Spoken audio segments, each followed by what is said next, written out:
नमस्कार, मी पंजाब डक. आज आहे 27 जानेवारी 2026. मी म्हटलं होतं ना, राज्यामध्ये 26 तारखेला रात्रीच्याला तुरळक ठिकाणी थेंब पडतील. तर काही भागामध्ये पुण्याकडे देखील थेंब झाले, उत्तर महाराष्ट्राकडे देखील, मालेगाव नाशिककडे देखील बऱ्याच भागामध्ये थेंब आले. पण 27 तारखेला राज्यात 27, 28, 29 दरम्यान राज्यात खराब वातावरण होईल.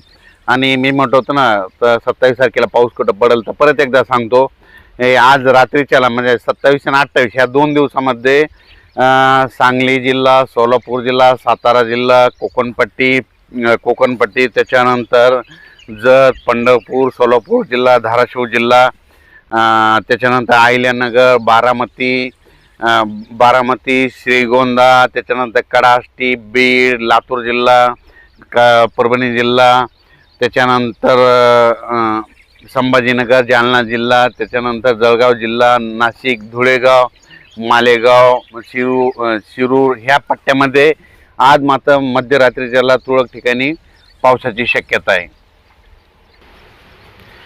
पण हे पाऊस सर्वदूर पडणार नाही. त्याच्यानंतर हे पाऊस पुन्हा आज जर मध्यरात्रीच्याला आणि उद्याच्याला बुलढाणा जिल्हा, मेकर, लोणार, रिसोड ह्या पट्ट्यामध्ये, त्याच्यानंतर खामगाव, घाटाच्या खाली नांदुरा, बुलढाणा, त्याच्यानंतर परतवाडा, बुरहानपूर, मध्य प्रदेश म्हणजे ह्या पट्ट्यामध्ये काय होणार, आज रात्रीच्या आणि उद्याच्याला तुरळक ठिकाणी काही ठिकाणी आज पाऊस येईल, कुठं थेंब येतील म्हणून हा अंदाज लक्षात द्यायचा. सर्वदूर पडणार नाही, पण आज ह्या पट्ट्यामध्ये मात्र रात्रीच्याला पाऊस येणार आहे म्हणून हा अंदाज लक्षात द्यायचा. उद्याच्याला तो पाऊस पुन्हा पुढं सरकत जाईल, पुन्हा मध्य प्रदेशकडे जाईल आणि पुन्हा पश्चिम विदर्भाकडे अकोला, अमरावती, वर्धा, नागपूर, भंडारा त्या पट्ट्यात जाईल म्हणून हा अंदाज लक्षात यायचा. पण सर्वदूर नाही पडणार म्हणून ही सर्व शेतकऱ्यांनी सर्वप्रथम लक्षात द्यायचं. फक्त भाग बदलत आहे, तुरळक ठिकाणी पडणार आहे, म्हणजे मोजक्या ठिकाणी पडलेला असेल म्हणून हा अंदाज लक्षात यायचा. त्याच्यानंतर इकडं अहिल्यानगरकडे शिर्डी, त्याच्यानंतर आता बारामती ह्या पट्ट्यात देखील काय होणार आहे, आज मध्यरात्रीचा चांगले थेंब देखील येणार आहे.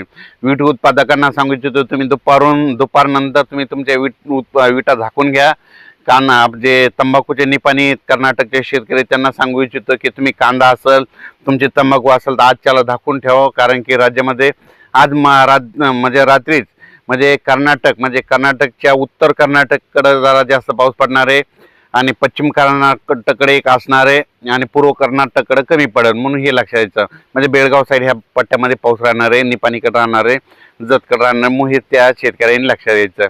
त्याच्यानंतर कुर्डवाडीला देखील पाऊस पडणार आहे म्हणून हे देखील लक्षात द्यायचं.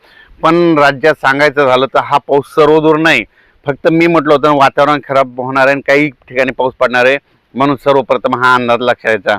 आणखीन हे 2 दिवस वातावरण नाही म्हणून हे देखील सर्व शेतकऱ्यांनी लक्षात द्यायचं. म्हणजे आज आहे 27, उद्या 28 आणि परवा दिवशी 29 पासून परत वातावरण काय होईल, परत निवळायला सुरुवात होईल म्हणून हे देखील सर्व शेतकऱ्यांनी लक्षात घ्यायचं.